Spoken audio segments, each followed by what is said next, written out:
acho que quando você não tem Deus, é onde você entra justamente no desespero. Sim. É onde você não volta. É onde muitos se matam. É onde entram nas drogas. É onde o cara se acha uma vítima e fala, agora que já que eu sou vítima, então eu vou acabar com essa vida e que se dane. Ou pior, né? Vou ser mal. Eu vou ser mal, exatamente. Vou devolver agora para o mundo aquilo que fizeram. Só que, cara, uma coisa que eu percebi, isso até na minha vida toda, assim, eu tive vários... Eu nasci num lar cristão, vai vendo, eu nasci num lar cristão, minha mãe catequista, estudei em colégio de freira, depois meus pais foram organizadores durante muitos anos do Encontro de Casais com Cristo. Então eu vivi muito intensamente isso, inclusive com padres frequentando a minha casa ali, tipo assim... Quer mais? Não, obrigado. A situação de... Não era, a igreja não era algo ali na esquina. A igreja estava dentro da minha casa. Tanto por ações, quanto literatura, frequência, as freiras, os padres que a gente estava na festa de aniversário, nos churrascos. Então, era uma realidade, não tinha uma separação. Aí, com 17 anos, cara, por isso que eu falo que com 17 anos, 18, é onde essa galera vem justamente fazer a cabeça, né, de todas as dúvidas, que você sabe tudo, você já está perfeitinho, sua mãe, seu pai não sabe de nada, né, Deus não existe, tal, tudo é ciência. E eu caí nessa e eu comecei, cara, Deus criou os homens ou os homens criaram Deus? Eu fiquei ateu, cara, dos 17 aos 34. Pode crer. Foram 17 anos sendo ateu. Um tempão. Tempão. Falei, não, cara, isso aí não... Isso é só... Isso é balela, o ópio da galera, isso é só pra, né, ter um refresh ali Só que, cara, aí você começa a ver as pessoas que não creem e as pessoas que creem. Você começa a perceber que, por mais, de novo, que parece que os maus se dão bem, e esse se dar bem, normalmente a gente computa pela quantidade de grana, de bens, Normalmente essas pessoas, elas sempre estão fugindo de uma coisa, precisando de algo, e tem sempre uma falha. Sempre parece que existe algo que não se completa. Né? Que era o que eu tinha. Então, eu tinha grana, tinha reconhecimento, né? Consegui fazer a loja lá tal, grana, papapá. Antes de 30 anos, faturava 1 milhão por mês. Tipo, porra. Mas eu tinha essa busca, esse religare. E essa... Não, mas Deus não existe. E aí, um dia, cara, eu adormeci assim, cara... Não, várias vezes eu falei, por que você não faz um milagre? Como na Bíblia. Né? Faz um milagrão, abre lá o Mar Vermelho, né? Ressuscita um morto e tal. Você entendeu? Pô, faz um negócio homérico aí pra gente ver, né? E aí eu adormeci. Eu lembro claramente. E eu dormi com esse negócio. Eu falei assim, cara, faz um milagre. Faz um milagre. E aí, cara, eu acordei, cara. Foi muito doido isso aí. Parecia que eu estava dentro da água e eu saí dentro da água depois que Deus falou exatamente assim. Você quer que eu faça um milagre? Eu falei, eu quero. Ele falou assim, você estar vivo é o maior milagre que pode existir no universo. Aí eu... E aí eu comecei a questionar isso. Por mais que a biologia, ela diz, mas foram bilhões de anos de evolução. Cara, qual que é a coisa mais rara que existe no universo? Matéria. Matéria é a coisa mais rara. O que mais existe no universo... É espaço vazio. É espaço vazio. Sim. É só matéria. Quer dizer, matéria com vida, até agora só aqui. Por mais que busque... e sondas, e eles de lá para cá também. Aí depois você fala, tá, mas não é só vida, cara. São 8 milhões de espécies. Só 8 milhões? De espécies diferentes. Acho que é bem mais que 8 milhões, não é não? São 8 milhões. Pelo menos, só que assim, sempre aumenta um pouco mais. Entendi. Mas são 8 milhões de espécies. Não quantidade, de espécies diferentes. Sim, cara, uma formiga... genomas, né? Aí você fala, cara, é muita coisa. E o mais engraçado é que todos os mitos que você pega... E outra, se a gente for pensar, cientificamente, aí você pensa, tá, tudo bem, desses 8 milhões de espécies, cara, só uma que deu esse salto de de criação. Bom, em teoria os neandertais também, não sei se eles eram Sim, uma mas, espécie. mas né? então, mas era um homo, né? O Homo neanderthalis, o Sim. Homo sapiens, né? O Homo erectus, mas é o homo. Sim. E aí você fala, e aí, cara, só essa espécie, o homo, que conseguiu pensar sobre si mesmo, passado, futuro, e aí você cata todos os mitos, até o mito cristão, ou o mito grego, ou o hindu, você tem esse toque divino, né? O próprio Prometeu, ele fez o homem do barro, aí você fala, mas o cristianismo pode ser também um mito, pode ser... Que seja... Você está entendendo? É uma forma que é... Como é que você... Se não tinha... O Homo existe o quê? Há 350, 400 mil anos, e com linguagem, sei lá, 50 mil anos, é um peido, é um nada. Como é que a gente tem, de forma... de você criar conteúdo psíquico, do Big Bang? Se você pegar o início, no início tudo era trevas, e se fez a luz... Aí o firmamento, as águas. Aí você cata Prometeu, é a mesma coisa. Você cata Brahma, Vishnu e Tem Shiva. histórias que se repetem em todas as culturas. Em todas as culturas e com coisas de criação do universo.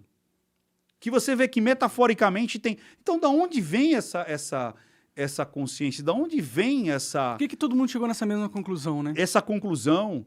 Então, é muito simplista e parece que tem um ponto.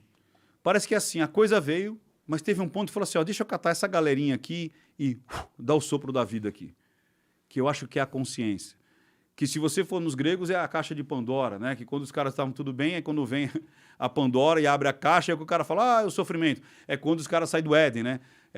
A maçã. A maçã, ou a fruta da sabedoria. Então, aí você sai, aí que você vem com a consciência. Você entende? Até então você era animal.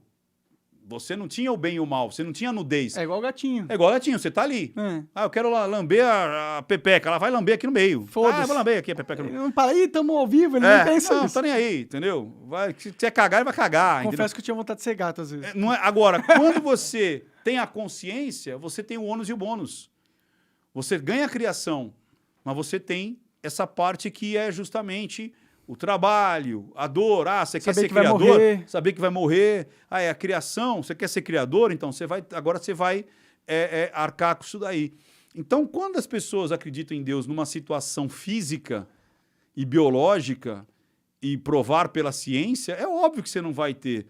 Porque eu não acredito que essa conexão seja algo biológico, mas é algo criador.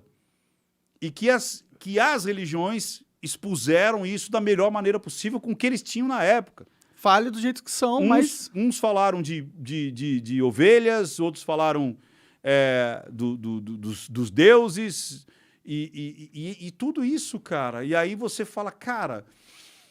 E quanto mais eu me aproximei de Deus, mais eu consegui entender as minhas dores e suportá-las. Então é aquela velha história. Eu acho que quando você não tem Deus, você fica mais reativo ao mundo e você se culpa mais. Quando você começa a entender que você é falho, que você vai ter ônus e bônus, que você não vai ter uma vida só de bênção, mas que você vai ter desafios, parece que, de verdade, as portas se abrem mais. Quanto mais eu me aproximei de Deus, a partir de então, mais eu tive prazeres. E não só um único prazer, mas prazeres. Parece que quando eu era ateu, os meus prazeres eram extremamente limitados. Eram práticos e físicos? Isso. Eram extremamente limitados. E aí, quando você abandona um pouco isso e começa a ver que existem outros prazeres, né, que é o altruísmo, é o compartilhar, é o perdão, é você dar sem receber... é não ter esse débito e crédito, você entendeu? Mas as coisas parecem que fluem de uma maneira e que você atrai pessoas mais legais.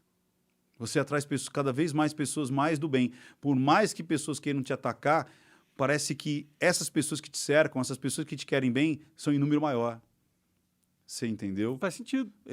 Cara, isso para mim foi assim libertador, né? Tipo, é impressionante o quanto mudou. Então, eu não quero é a prova física. Até porque não tem como você ter uma prova científica que Deus existe. Eu acho que a própria existência é essa prova, É entendeu? isso que eu falo. Pra mim foi isso, entendeu, Monark? A Porque própria podia ser existência. só um universo de nada.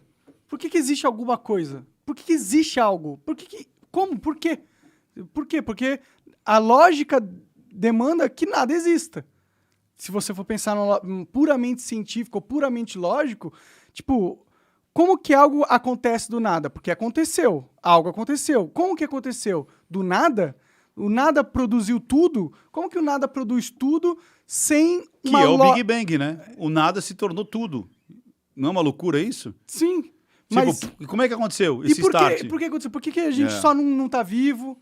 Por que só... Então, por que, Não que a existe gente história. por que a gente não é um gato? Você tem isso que eu quero dizer. Por que, que a gente Mas só eu não acho tá que vivo? O próprio gato é um milagre, entendeu? Sim, mas o fato de existir mas um eu, ser. mas eu e complexo, é que nem eu falo. Se você pega um neurocientista, ou seja, um biólogo geneticista, cara, é impressionante como é que 23 pares de cromossomo, que são só cromossomos, você tá entendendo? Com outros 23 pares, uma hora começa assim, eu sou uma célula. Ah, não, agora eu sou uma célula osso. Agora eu sou uma célula músculo. Ah, agora eu sou veia. Ah, agora eu sou artéria. Agora eu vou virar plasma. Ah, não, agora eu vou ser uma célula cerebral. Você tá entendendo? Agora vai ter consciência. Não, e aí que é a parte principal. Que eu acho que essa é a parte principal. Esse é o milagre. É o milagre. Eu acho que é aí que está o negócio. Ter consciência. E ter consciência. Que, Ter por exemplo, livre-arbítrio, Prometeu né? trouxe o fogo. E se você pensar bem, né, metaforicamente, ou a fruta lá, né, que comeu e trouxe a consciência, aí você vê a nudez, você tem a consciência de si, do outro, e do passado, do presente, futuro, da morte, da finitude, e você se importa com a morte, você se importa com o seu próprio... No mito grego é o fogo. E aí você vê, cara, o fogo foi toda a transformação. Né? Você dominar o fogo, ou seja, você dominar o externo é que fez toda a transformação.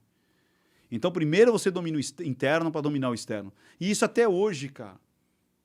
Você só consegue dominar o externo quando você... Por isso que eu perguntei, como você conseguiu dominar essa queda, essa rasteira, né? Essa cusparada, essa bosta que jogaram, joga pedra na Geni.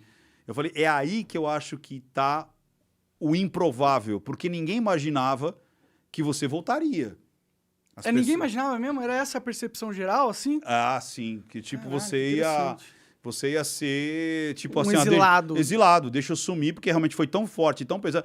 Eu acho que ninguém foi tão massacrado como você. Eu não consigo, você consegue imaginar outra pessoa? De níveis, assim, de quanta gente Cara, massacrou? passou do Brasil. Você tem noção disso, cara? Sim, sim. Não, eu acho que eu não tenho noção, tá acho que ligado? não. Eu acho que isso me ajudou, inclusive. Eu acho que sim, cara. Porque, assim, foi muito pesado. Foi gente que nem te conhecia. Então, isso que é louco. Passou de uma estratosfera de pessoas que te conhecem. Você tá entendendo? Sim, sim. Pessoas que nunca te viram e só conheceram, assim, o monarca e nazista. Ah, deixa eu ver o nazistinha lá. Aí te conheceram por aquela fala. Uhum. E por aquela situação. Foda que a maioria das pessoas param ali, né? Você entendeu? É. Só que é o seguinte, cara, a tua rasteira já estava sendo plantada há bastante tempo. Ah, sim. Eu via pelos comentários, quando as pessoas falavam assim, o monarque é um idiota.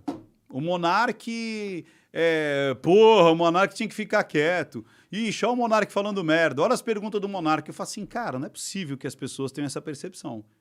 Eu falei, eu não tenho essa percepção. Foi o que eu te falei lá atrás, e eu falei que eu ia falar em algum momento aqui. Você tem um pensamento rápido, você é fora da curva, você pensa no antagonismo, você traz a revolução dentro da pergunta. Você não pergunta o óbvio. Você não traz o discordo. Você entendeu? Você fala, caraca. Eu lembro que quando eu estava no Flow, você fez umas perguntas para mim que eu dei uma travada. Que eu falei, caraca, mano. Nunca pensei nesse ponto. Olha essa pergunta. Eu tive que raciocinar para te dar a resposta. Porque quando a pessoa me pergunta e eu já tenho a resposta aqui, beleza. O legal é quando vem essa pergunta que você fala, essa que eu falo que é a conversa de botequim. Quando o cara te pergunta, você fala assim, ó. Aí você fala, caraca, deixa eu pensar aqui. Porque esse contraponto que eu gosto, cara. Eu gosto dessa coisa de tipo assim, o que vem além do óbvio? E as pessoas, elas estão doutrinadas a entender o óbvio, a pensar, de novo, entender o óbvio, pensar no óbvio, responder o óbvio. e a resposta certa. Por quê? Porque isso fica mais fácil para você doutrinar. Lembra aquele negócio? Eu tenho que gostar daquela calça, eu tenho que gostar daquele pijama, eu tenho que gostar daquela cor de carro, porque fica mais fácil para eu suprir a demanda. Então, quando isso vai para a ideologia, para respostas, a resposta certa.